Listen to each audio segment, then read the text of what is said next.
बातमी महत्त्वाची आहे। तुम्ही निवडणुकीमध्ये फक्त कमळाची काळजी करा असं फडणवीस म्हणतात। 5 वर्ष आम्ही तुमची काळजी करू असं देखील फडणवीसांनी म्हटलंय। अंबरनाथमधील सभेत मुख्यमंत्री फडणवीसांचं हे वक्तव्य आहे। 20 तारखेला कमळाचं बटन आपल्याला दाबायचं आहे आणि केवळ नगराध्यक्ष पदाकरता नाही तर नगरसेवक देखील आपले जे आहेत, नाहीतर नगराध्यक्ष निवडून आणायला नगरसेवक दिले नाही तर ताईला लोक कामच करू देणार नाहीत। त्यामुळे नगराध्यक्ष आणि नगरसेवक असे सगळे आपले निवडून आणायचे आहेत। तुम्ही बाकी काही काळजी करू नका। मी तुम्हाला एवढंच सांगतो, येत्या 20 तारखेला दिवसभर कमळाची काळजी तुम्ही करा, त्यानंतर 5 वर्ष तुमची काळजी हा देवाभाऊ करेल, एवढंच या ठिकाणी सांगतो।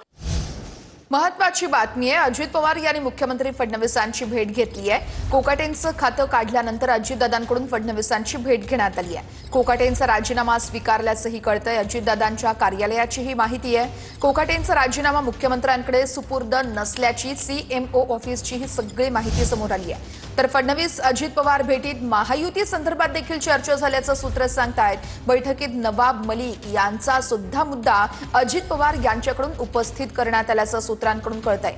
जागा वाटपाच्या चर्चेसाठी वेगळी समिती गठीत करायची का, यावर देखील चर्चा झाली आहे। महायुती म्हणून निवडणूक लढली पाहिजे असं मत या बैठकीमध्ये अजित पवारांचं असल्याचं सूत्रांकडून सांगितलं जात आहे।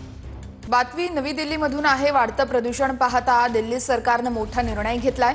दिल्लीतील सर्व सरकारी आणि खासगी संस्थांमध्ये 50% वर्क फ्रॉम होम अनिवार्य करण्यात आले। आजपासून निर्णयाची अंमलबजावणी देखील केली जाणार असल्याचं सांगितलं जात आहे। दिल्लीमध्ये वैध पीयूसी प्रमाणपत्राशिवाय पेट्रोल डिझेल मिळणार देखील नाहीये। दिल्ली सरकारचा हा मोठा निर्णय आहे।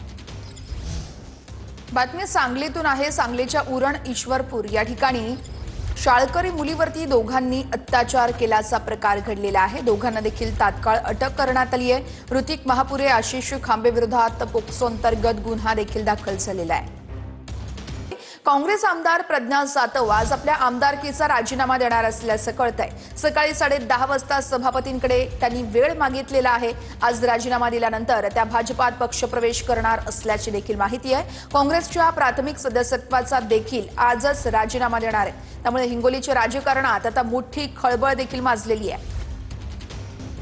एक महत्त्वाची बातमी आहे। प्रज्ञा जाधव यांच्यासह आणखी एक आमदार भाजपच्या वाटेवर असल्याची चर्चा रंगू लागली आहे। विधान परिषदेचे आणखी एक आमदार आता भाजपात पक्षप्रवेश करण्याची चर्चा होतीये। काँग्रेसचं विधान परिषदेतील संभाव्य विरोधी पक्षनेतेपद त्यामुळे धोक्यात येण्याची शक्यताही वर्तवली जाते।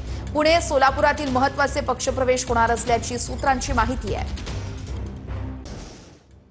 शिल्पकलेतील भीष्माचार्य राम सुतार काळाच्या पडद्याआड गेलेले आहेत। वयाच्या 100व्या वर्षी त्यांनी अखेरचा श्वास घेतल्याचं सांगितलं जातंय। सुतार पद्मश्री, महाराष्ट्र भूषण सारख्या या पुरस्कारांनी गौरव देखील त्यांना करण्यात आलं होतं। राम सुतार यांनी 200हून अधिक शिल्प बनवल्याची देखील माहिती आहे। वयाच्या 101व्या वर्षी त्यांनी अखेरचा श्वास घेतलेला आहे। या संदर्भात प्रमोद जगताप आमचे प्रतिनिधी आपल्याला सविस्तर माहिती देत आहेत। प्रमोद, अत्यंत दुःखद अशी ही बातमी। वर्षा, खरं तर देशासह जगभरामध्ये जी मोठी मोठी शिल्प बनवली होती, त्या शिल्प बनवणारे राम सुतार काळाच्या पडद्याआड गेलेले आहेत। वयाच्या 100 वर्ष त्यांनी काही दिवसांपूर्वी पूर्ण केलेलं होतं आणि त्यानंतर त्यांनी मध्यरात्री 1:30 वाजता अखेरचा श्वास घेतलेला आहे। राम सुतार यांनी स्टॅच्यू ऑफ युनिटी, जे देशातील सगळ्यात मोठं शिल्प आहे, ते देखील त्यांनी तयार केलेलं होतं। सोबतच महात्मा गांधी यांचे अनेक पुतळे तयार करण्याचं नाव राम सुतार यांच्यावरती होतं। त्यांना काही दिवसांपूर्वी महाराष्ट्र सरकारनं 2024चा महाराष्ट्र भूषण हा पुरस्कार त्यांच्या घरी दिलेला होता। खरं तर मागच्या काही दिवसांपासून वर्षा, राम सुतार यांची प्रकृती जी आहे ती खराब होती। त्यामुळं महाराष्ट्र सरकारच्या वतीने मुख्यमंत्र्यांसह दोन्ही उपमुख्यमंत्री त्यांच्या दिल्लीतील निवासस्थानी आलेले होते आणि त्यांना त्यांच्या घरी महाराष्ट्र भूषण हा पुरस्कार प्रदान करण्यात आलेला होता। राम सुतार यांना पद्मभूषण, पद्मविभूषण यासारख्या अनेक पुरस्कारांनी सन्मानित घडामोड म्हणावी लागेल। प्रमोद, धन्यवाद दिलेल्या माहितीसाठी।